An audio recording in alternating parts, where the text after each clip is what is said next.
1991년 스웨덴의 한 천문학 연구소는 그야말로 비상사태였습니다. 평소라면 고요했을 관측실 안에는 다급한 고함만이 오갔죠. 지구를 향해 정체불명의 거대한 물체가 돌진하고 있었기 때문입니다. 학자들은 마른 침을 삼키며 궤적을 계산했습니다. 낙하 예상 지점은 러시아 서시베리아 우랄산맥 인근의 페름 지방. 단순한 운석이라 하기엔 궤도가 너무 인위적이었습니다. 학자들은 즉시 한 라인을 통해 러시아 당국에 긴급 경고를 보냈습니다. 거대한 미확인 물체가 귀국의 영토로 추락 중이다. 즉시 충돌에 대비하라. 모두가 충돌을 예감하며 레이더를 지켜보던 그 순간 물리적으로 설명하기 힘든 일이 벌어졌습니다. 대기권에 진입하며 불타오르던 그 물체가 지상에 닿기 직전 거짓말처럼 속도를 줄인 겁니다. 마치 누군가 의도적으로 제동을 건 것처럼 말이죠. 그 거대한 물체는 굉음도 폭발도 없이 숲속으로 부드럽게 착륙한 것이었습니다. 당황한 서방 학자들은 러시아 측에 피해 상황을 문의했습니다. 하지만 돌아온 건 차가운 침묵이었죠. 러시아는 그 어떤 공식 입장을 내놓지 않았고 사건 현장 주변을 철저히 봉쇄했습니다. 그렇게 이 사건은 조용히 묻히는 듯 했죠. 하지만 이 기이한 미확인 비행물체 불시착 사건을 끝까지 추적하던 한 남자가 있었습니다. 당시 영국 국방부의 UFO 전담 데스크를 담당하던 요원 닉 포프였습니다. 닉 포프가 주목한 곳은 착륙 지점으로 지목된 러시아 우랄 산맥의 깊은 숲 몰제브카였습니다. 그는 비밀리에 압수한 현장 조사 기록을 분석하던 중 충격적인 데이터를 발견하는데요.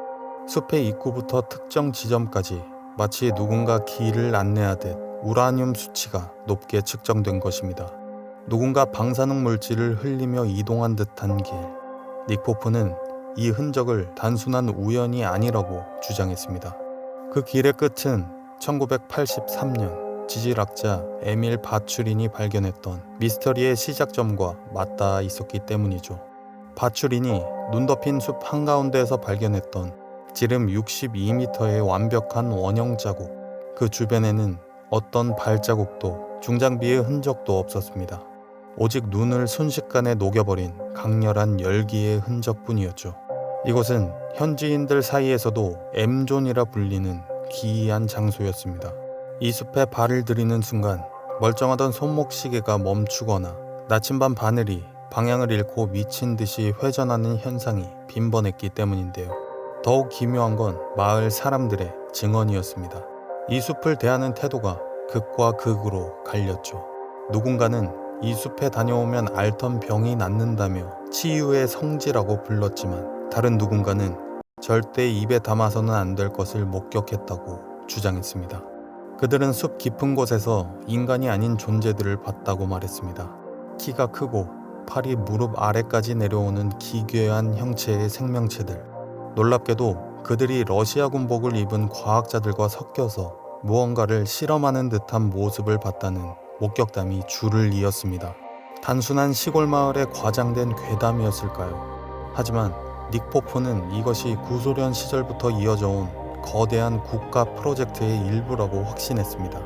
그는 그 근거로 미 항공우주국 나사가 냉전 시대에 확보한 위성 문건 중 일부가 삭제되었다는 점을 지적했습니다. 그의 주장에 따르면 삭제된 내용에는 소련이 스탈린 시대부터 외계 문명과 접촉을 시도했고 그들의 기술을 연구하기 위해 몰제브카 지하에 거대 기지를 건설했다는 내용이 담겨 있었다고 합니다.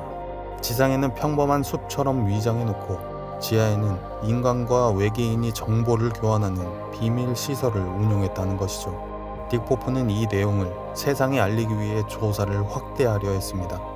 하지만 그 순간 영국 정보국 상부로부터 강한 압박을 받게 됩니다. 더 이상 몰제브카를 건드리지 마라. 모든 것이 끝났다고 생각했던 그때 발신인 불명의 소포 하나가 그의 집으로 배달됩니다. 누런 서류 봉투를 뜯자 낡은 종이 냄새와 함께 러시아어가 적힌 편지, 그리고 기묘한 그림들이 쏟아져 나왔습니다. 보낸 사람은 러시아의 저명한 UFO 연구가 니콜라이 서버틴 박사였습니다. 그가 보낸 상자 안에는 서방 세계가 그토록 찾아 헤매던 증거들이 들어있었는데요. 그것은 바로 기지 내부 상황을 묘사한 정밀한 스케치와 흐릿한 흑백 사진들이었습니다. 첫 번째 자료는 기지의 보안 연구에 관한 것이었습니다. 사진 속에는 숲속 경납고가 있는 비행체의 모습이 담겨 있었는데 서버틴 박사는 이것이 실제 비행체가 아니라 보안을 위해 홀로그램으로 위장된 모형이라고 설명했습니다. 적의 위성을 교란하기 위해 가짜 비행체를 홀로그램으로 띄우는 고도의 기술이 이미 연구되고 있었다는 겁니다. 그리고 편지의 가장 마지막 줄에는 1991년 스웨덴이 관측했던 그 물체의 진실이 적혀 있었습니다. 그 문장을 읽은 닉 포프는 비로소 퍼즐이 맞춰지는 것을 느꼈죠. 닉, 당신이 쫓던 1991년의 그 물체, 그건 추락사고가 아니었습니다. 소련이 붕괴되고 사회가 혼란해지면서 몰제브카의 비밀이 서방으로 새어나갈 위험에 처하자 러시아 군 수뇌부는 기지의 핵심 시설과 연구 중이던 외계인들을 통째로 이주시키기로 결정했다는 것이죠. 그날 밤 숲에 부드럽게 착륙했던 건 추락한 UFO가 아니라 그들을 싣고 갈 거대한 수송선이었던 셈이죠. 그들은 과연 어디로 갔을까요? 서버틴 박사는 그들의 새로운 목적지로 러시아판 51구역이라 불리는 미사일 기지 카푸스틴 야르를 지목했습니다. 이 편지를 끝으로 서버틴 박사와의 연락은 끊겼고 더 이상의 증거는 나오지 않았습니다. 그리고 시간이 흘러 2008년 러시아 정부는 전 세계를 향해 뜬금없는 발표를 합니다. 몰제브카를 세계적인 UFO 관광 특구로 개발하겠다. 정말 기가 막힌 타이밍이었죠. 실제로 2011년 마을 입구에는 나무로 투박하게 깎아 만든 외계인 동상 알료샤가 세워졌습니다. 지금도 매년 여름이면 이곳에서는 성대한 UFO 축제가 열립니다. 전 세계에서 몰려든 관광객들은 동상 앞에서 웃으며 기념사진을 찍고 외계인 인형을 기념품으로 사갑니다. 사람들은 더 이상 이곳을 두려워하거나 의심하지 않습니다. 그저 재미있는 이야기거리로 소비할 뿐이죠. 어쩌면 이것이야말로 가장 고도화된, 가장 완벽한 은폐가 아닐까 생각됩니다. 비밀기지를 숨기는 최고의 방법은 그곳을 아무도 진지하게 생각하지 않는 시끄러운 유원지로 만들어버리는 것일 테니까요. 미스터리로 남아있는 그곳 M존에는 아직까지도 이해할 수 없는 현상들이 끊임없이 나타나고 있습니다. 2025년 7월 1일 칠레 고지대에 위치한 아틀라스 망원경이 태양계 외곽에서 접근하는 미세한 빛을 포착했습니다. 천문학자들은 이 새로운 손님의 이름을 발견한 망원경의 이름을 따서 3I 아틀라스라고 명명했는데요. 단순한 혜성인 줄 알았던 이 천체의 궤적을 분석하던 학자들은 곧 8년 전의 악몽을 떠올리게 됩니다. 2017년 하와이 판스타스 망원경은 인류 역사상 최초의 성간 천체를 발견했습니다. 하와이 원주민 말로 먼 곳에서 온 첫 번째 전령이라는 뜻의 오우무아무아였습니다. 당시 이 물체는 등장부터 모든 것이 비상식적이었습니다. 일반적인 혜성이나 소행성과는 달리 길이 400m에 달하는 길쭉한 시가 모양이거나 납작한 팬케이크 모양을 하고 있었죠. 우주에서 자연적으로 생성되기엔 지나치게 기하학적인 형태였습니다. 단순히 모양만 이상했던 것이 아닙니다. 학자들을 더 당혹스럽게 만든 건 이 물체가 보내온 빛의 신호였습니다. 오우무아무아는 관측되는 동안 8시간마다 밝기가 무려 10배씩 변했습니다. 이것은 이 길쭉한 물체가 우주 공간에서 불규칙하게 회전하고 있다는 뜻, 즉 텀블링을 하고 있다는 증거였죠. 자연적인 소행성은 이렇게 규칙적이고 극단적으로 밝기가 변하지 않습니다. 일각에서는 이것이 고장난 우주선의 잔해이거나 혹은 사방으로 신호를 보내기 위해 회전하는 레이더의 움직임이라고 의심했습니다. 진짜 미스터리는 움직임에 있었습니다. 오우무아무아는 발견되기 직전까지 은하계의 평균 속도인 국부 정지 좌표계에 맞춰 거의 정지해 있었습니다. 마치 망망대해에 떠있는 부표처럼 다른 별들의 궤도 운동과는 무관하게 가만히 서 있었던 겁니다. 우리 태양계가 다가오기를 기다렸다는 듯이 말이죠. 그렇게 태양을 스쳐 지나가던 오우무아무아는 갑자기 속도를 높여 태양계를 빠져나갔습니다. 보통 혜성이 가속하려면 꼬리에서 가스를 내뿜는 추진력이 있어야 하는데 오우무아무아에게서는 그 어떤 가스 분출도 관측되지 않았습니다. 마치 보이지 않는 엔진을 켠 것처럼 중력 법칙을 무시하고 가속 페달을 밟은 겁니다. 이 현상을 두고 하버드 대학교 천문학과의 아비로브 교수는 충격적인 가설을 내놓았습니다.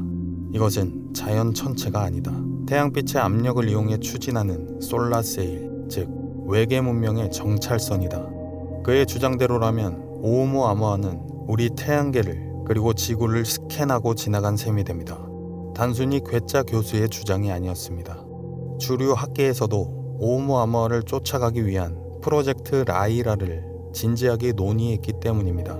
그저 지나가는 돌덩어리라면 천문학자들이 수조 원의 예산이 드는 초소형 탐사선 프로젝트를 기획할 리가 없었을 겁니다. 그들 역시 본능적으로 알았던 것이죠. 이것이 인류 역사상 다시는 없을 중요한 무언가라는 사실을 말입니다. 하지만 우리가 주저하는 사이 오umuamwa는 멀어졌고 이제 인류는 두 번째 기회인 아틀라스를 마주하고 있습니다. 8년의 긴 침묵을 깨고 우주는 마침내 두 번째 신호를 보내왔습니다. 2025년 7월 1일에 발견된 세 번째 성간 천체 시리아의 아틀라스. 학계가 이 천체에 긴장하는 이유는 명확합니다. 8년 전 떠난 오umuamwa와 너무나 많은 것이 닮아 있으면서도 결정적으로 다른 한 가지가 있었기 때문입니다.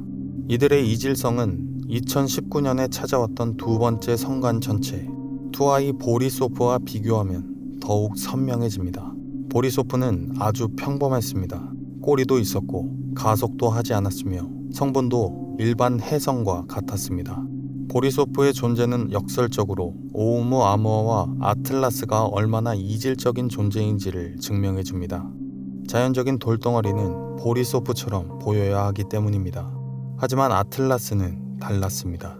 가장 큰 차이점은 바로 크기입니다. 오umuamwa가 고작 400m짜리 소형 선박이었다면 이번에 진입한 아틀라스는 지름이 무려 5km에 달하는 거대한 천체입니다. 이 압도적인 크기의 차이, 미스터리 커뮤니티에서는 이것을 두고 이렇게 말합니다. 정찰병이 좌표를 찍어보냈고 이제 본대가 진입했다. 물론 주류 천문학계는 아틀라스를 특이한 해성으로 분류합니다. 하지만 이번에도 설명되지 않는, 아니 설명하기 곤란한 데이터들이 쏟아져 나왔죠. 첫 번째 의혹은 성분입니다. 천체망원경으로 아틀라스의 스펙트럼을 분석한 결과 일반적인 해성의 얼음이나 암석 성분이 아닌 비정상적으로 높은 농도의 니켈이 검출되었습니다. 우주 공간의 암석에 철 성분이 섞여 있는 건 흔한 일입니다. 하지만 철은 거의 없고 니켈만 가득한 천체라는 점은 이것이 자연적인 암석이라기보다는 공업적으로 재련된 특수 합금에 가깝다는 의심을 사기에 충분합니다. 마치 우주선의 단단한 외피처럼 말이죠. 아비로브 교수는 이 니켈 성분에서 공학적인 필연성을 발견합니다. 성간 우주를 여행하는 우주선에게 가장 위협적인 건 거대한 행성이 아니라 총알보다 빠르게 날아오는 미세한 우주먼지와 운석들입니다. 이 충격을 견디려면 표면이 아주 단단하고 부식에 강해야 합니다. 지구상에서 그 조건에 가장 완벽하게 부합하는 금속이 바로 니켈 합금입니다. 즉, 아틀라스의 성분은 우연의 산물이 아니라 장거리 성간 여행을 위해 의도적으로 건조된 것일 가능성이 높다는 겁니다. 두 번째 의혹은 꼬리 방향입니다. 보통 해성의 꼬리는 태양풍에 밀려 태양 반대쪽으로 뻗어나갑니다. 그런데 아틀라스는 태양 쪽을 향해 뻗는 기묘한 역방향 제트를 보여주고 있습니다. 학계에서는 이것을 시각적인 착시 현상이라고 설명하지만 음모론적인 시각에서 보면 이것은 궤도를 수정하기 위해 태양 쪽으로 뿜어내는 역추진 엔진의 불꽃과 흡사해 보입니다. 오umuamwa가 떠나고 정확히 8년 뒤 그 경로를 따라 들어온 거대한 니켈 덩어리, 그리고 스스로 궤도를 수정하는 듯한 움직임, 이 모든 것을 단순한 우연의 일치로 보기는 어렵습니다. 하지만 이 모든 기이함 속에서도 가장 소름 돋는 건 바로 침묵입니다. 오umuamwa와 아틀라스에게는 공통된 특징이 하나 더 있습니다. 두 천체 모두 지구를 지나는 동안 그 어떤 전파 신호도 보내지 않았다는 점입니다. 회의론자들은 이를 두고 신호가 없으니 우주선이 아니다 라고 말합니다. 하지만 만약 그들이 정찰 목적을 가지고 왔다면 요란하게 신호를 보내는 것보다는 침묵을 지키는 편이 훨씬 자연스럽습니다. 이 침묵은 곧 그들이 완벽한 스텔스 모드를 유지하고 있거나 혹은 우리가 감지조차 할 수 없는 고도의 레이저 통신을 사용하고 있다는 방증일지도 모릅니다. 국제천문연맹과 나사의 공식 입장은 단호합니다. 3I 아틀라스는 성강 공간에서 온 해성이다. 니켈 성분은 생성된 항성계의 특이한 환경 때문일 것이고 역방향 꼬리 역시 해성의 먼지 입자가 굵어서 생기는 자연스러운 광학 현상이라는 것이죠. 우리는 과학의 설명을 신뢰해야 합니다. 그것이 가장 합리적이고 안전한 결론이기 때문입니다. 2018년 인류 역사상 가장 위대한 행성 사냥꾼이라 불리던 케플러 우주망원경이 긴 여정을 마치고 퇴역했습니다. 9년 동안 우주의 어둠 속을 응시하며 수천 개의 외계 행성을 찾아냈고 우주에 지구가 유일한 존재가 아님을 증명해낸 전설적인 망원경이었죠. 나사는 케플러에게 마지막 작별 인사를 보냈고 케플러는 지구의 궤도를 따라 영원히 잠들었습니다. 하지만 케플러가 작동을 멈추기 직전 마지막 힘을 짜내 지구로 전송한 데이터 속에 과학자들이 도저히 해석할 수 없는 기이한 별 하나가 숨어 있었는데요. 지구로부터 약 350광년 떨어진 곳에 위치한 평범한 별, 식별 번호 HD 139139. 천문학자들은 이 별을 발견한 지 6년이 지난 2025년 지금도 공식적으로 이렇게 부르고 있습니다. 우주에서 가장 설명하기 힘든 별이라고 말이죠. 도대체 350광년 밖 저 먼 우주에서는 무슨 일이 벌어지고 있는 걸까요? 이 기묘한 발견에는 한 가지 숨겨진 비하인드 스토리가 있습니다. 사실 이 별의 이상 징후를 처음 발견한 건 나사의 최첨단 슈퍼컴퓨터가 아니었습니다. 바로 사람의 눈이었는데요.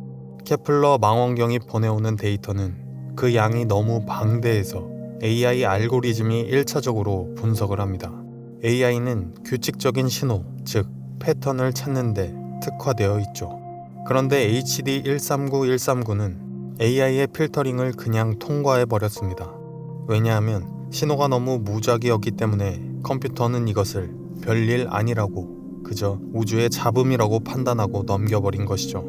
이것을 찾아낸 건 플래닛 헌터스라고 불리는 시민 과학자들이었습니다. 전 세계의 자원봉사자들로 구성된 이들은 컴퓨터가 놓친 데이터를 직접 눈으로 하나하나 확인하는 지루하고도 중요한 작업을 하는데요.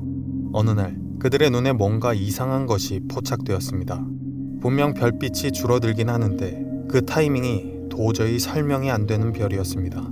기계는 오류라고 무시했지만 인간의 직감은 이것이 미스터리임을 알아챈 것이죠. 그들은 즉시 MIT의 사울 라파포트 교수에게 이 데이터를 보냈고 데이터를 받아본 교수와 연구진은 경악을 금치 못했습니다. 이 현상이 왜 충격적인지 이해하기 위해서는 천문학자들이 외계 행성을 찾는 방법을 짚고 넘어가야 하는데요. 원리는 간단합니다.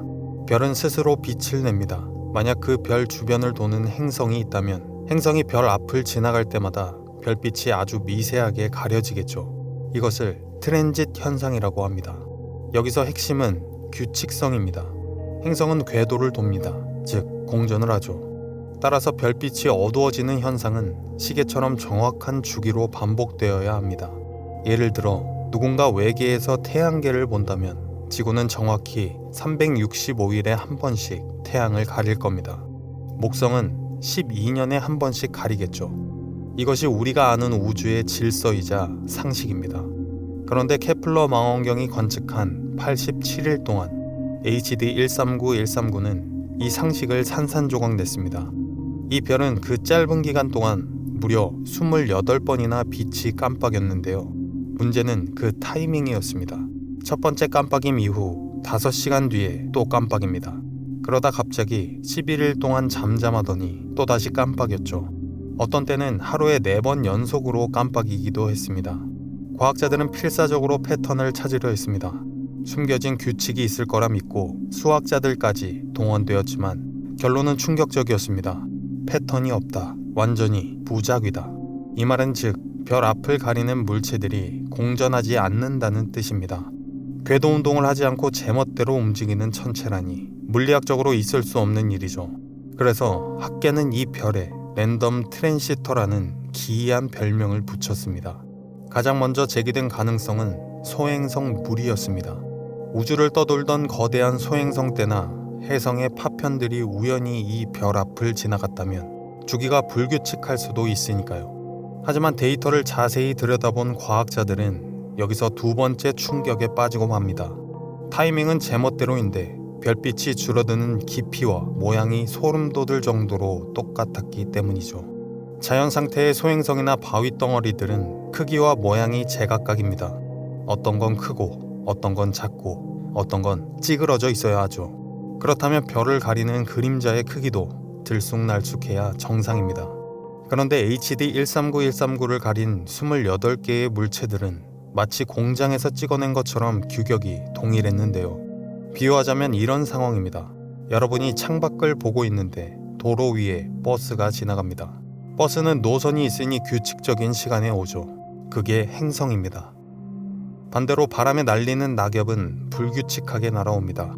하지만 낙엽의 크기와 모양은 제각각입니다. 그게 소행성이죠. 그런데 이 별에서는 똑같은 크기의 무언가가 제멋대로인 시간에 창문 앞을 지나가고 있는 겁니다.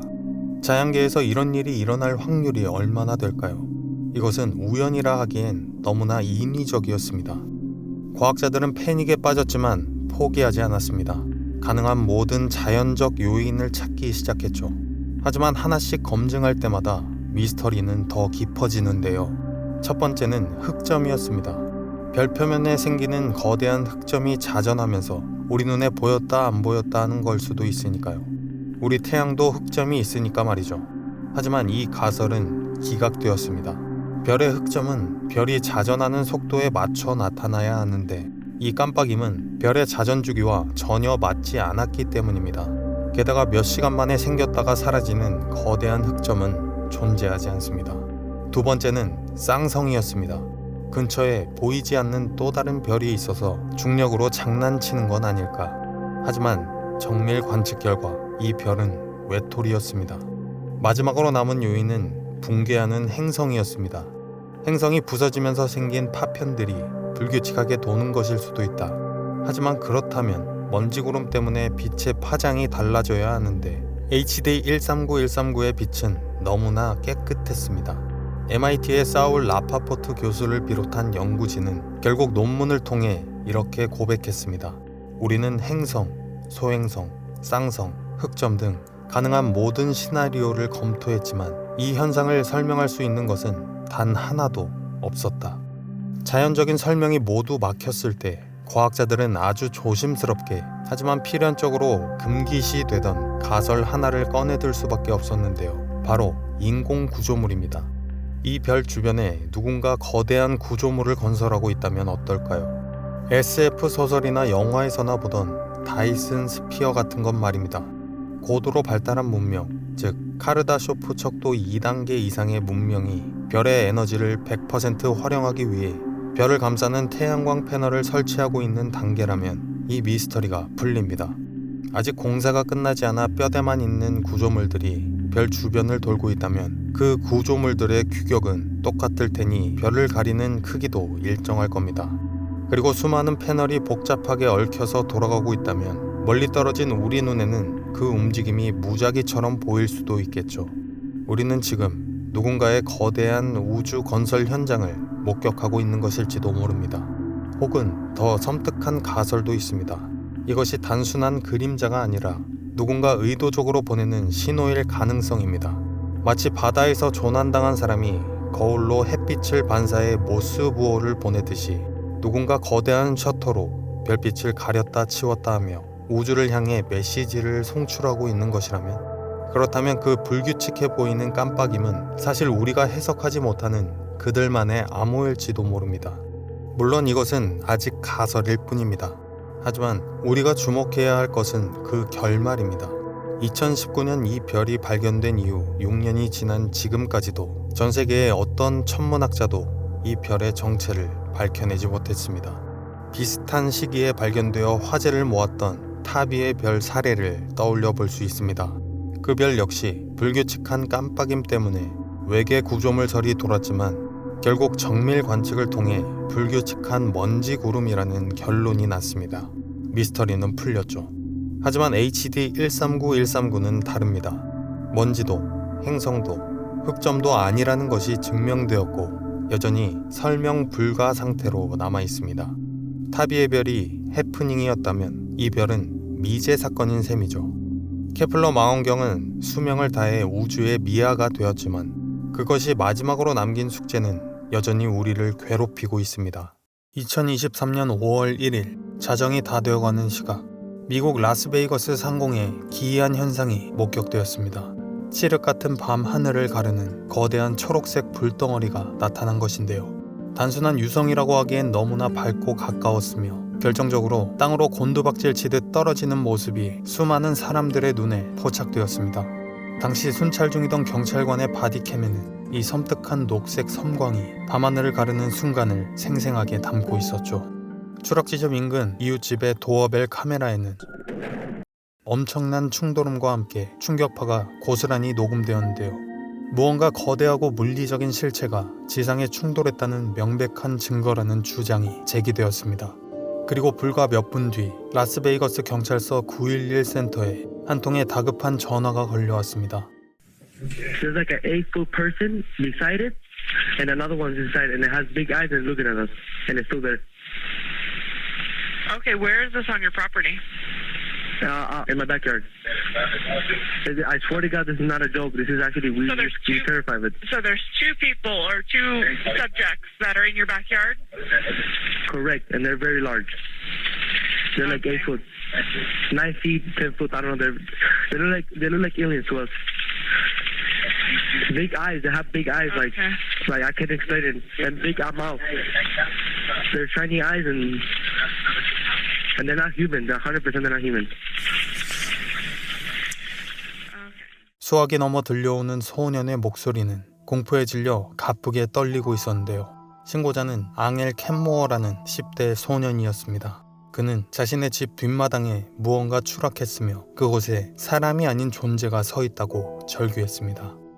단순한 장난 전화라기엔 너무나 절박한 진짜 공포를 목격한 사람만의 비명이라는 평이 지배적이었습니다.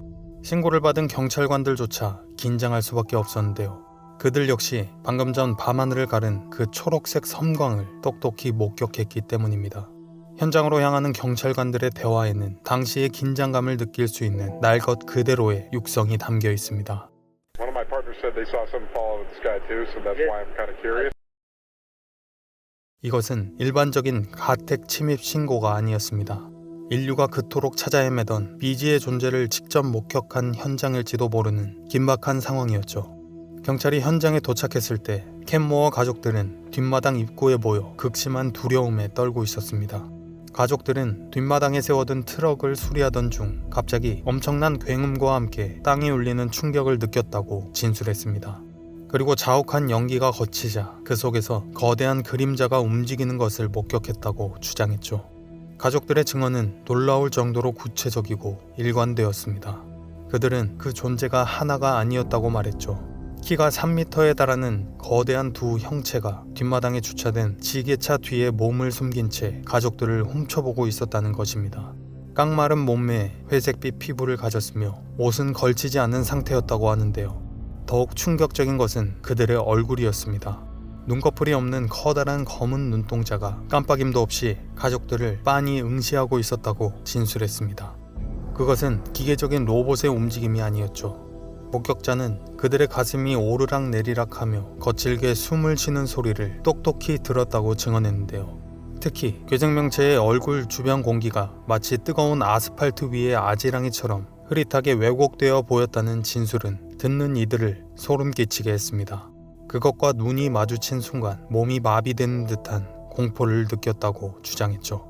사실 불빛이 목격된 시간은 11시 50분경, 경찰에 신고가 접수된 건 12시 25분이었습니다. 약 40분간의 공백, 그 시간 동안 가족들은 무엇을 하고 있었을까요? 그들은 집 안으로 도망쳐 문을 걸어 잠그고 불을 끈 채 숨죽이고 있었습니다. 그런데 그때 공포에 질린 가족들의 귀에 믿을 수 없는 소리가 들려왔다는 증언이 있었죠. 바로 자신들의 머리 위, 지붕 위를 누군가 걸어다니는 발소리였습니다. 3m의 거구들이 집 주위를 포위하고 지붕 위까지 올라가 자신들을 찾고 있었던 것 같다는 공포스러운 주장이었죠. 경찰관들은 반신반의하며 조심스럽게 뒷마당으로 진입했습니다. 총에 손을 얹은 채 어둠 속을 수색했지만 그곳엔 이미 아무것도 없었습니다. 괴생명체들은 연기처럼 사라진 뒤였는데요. 하지만 그들이 남긴 흔적까지 지울 수는 없었습니다. 자갈이 깔린 뒷마당 바닥에는 무언가 무거운 물체가 쿵 하고 내려앉은 듯한 완벽한 원형의 눌린 자국이 선명하게 남아있었던 것이었죠. 이 사건을 두고 수많은 사람들 사이에서 치열한 진실 공방이 벌어졌습니다.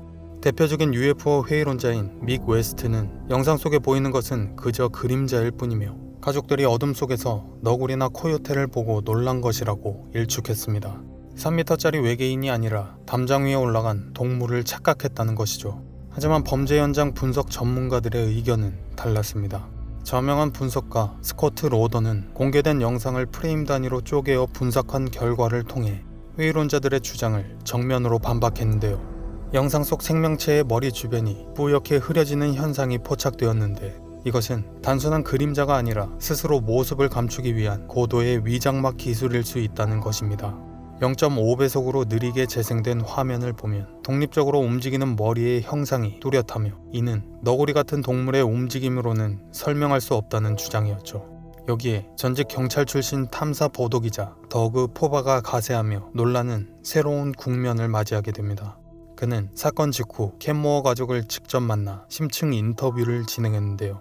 수많은 범죄자를 상대해본 그의 눈에 가족들의 공포는 연기가 아닌 진짜로 보였다고 합니다. 특히 더그 포바가 주목한 것은 경찰의 이상한 태도였습니다. 사건 발생 며칠 뒤 캔모어 가족의 집 앞에 정부 번호판을 단 검은색 SUV 차량들이 나타나 최첨단 감시 카메라를 설치했는데요. 그는 단순한 장난 전화나 착각에 경찰이 고가의 감시 장비를 그것도 며칠씩 민가에 설치해두는 경우는 경찰 생활을 통틀어 본 적이 없다며 이것이 정부 차원의 감시 작전일 수 있다는 의혹을 제기했습니다. 더욱 의심스러운 점은 사라진 영상들입니다. 사건 당일 집을 비추던 방범 카메라 영상 중 결정적인 순간에 파일이 삭제되거나 먹통이 되어 있었다는 사실이 밝혀졌습니다. 심지어 경찰이 공개한 바디캠 영상조차 의혹투성이었습니다. 경찰이 뒷마당 깊숙한 곳을 비추는 결정적인 순간 화면의 일부가 사생활 보호라는 명목으로 검게 가려져 있었기 때문입니다. 과연 그 검은 화면 뒤에는 무엇이 찍혀있던 걸까요? 누군가 의도적으로 증거를 인멸하려 했다는 합리적인 의심이 드는 대목입니다.